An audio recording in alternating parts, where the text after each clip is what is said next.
Are you wondering if you can watch YouTube TV on your Meta Quest 3? In this video, I'm going to break it all down for you and show you how you can enjoy YouTube TV in virtual reality.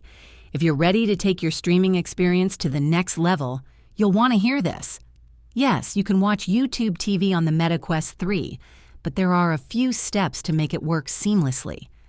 The Meta Quest 3 doesn't have a dedicated YouTube TV app, but you can access the service through the Meta browser or by screen mirroring from your phone or computer.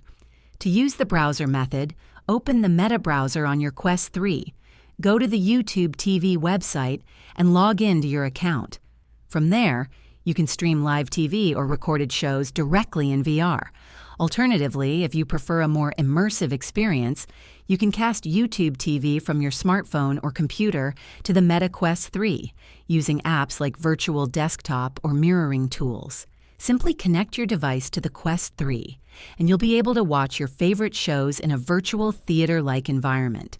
While it's not as straightforward as using a dedicated app, these methods allow you to enjoy YouTube TV on the Meta Quest 3 with ease. Just keep in mind that streaming in VR may require a stable Wi-Fi connection for the best experience. If this video helped you learn how to watch YouTube TV on the Meta Quest 3, please give it a thumbs up and subscribe to the channel for more helpful tutorials. Thanks for watching.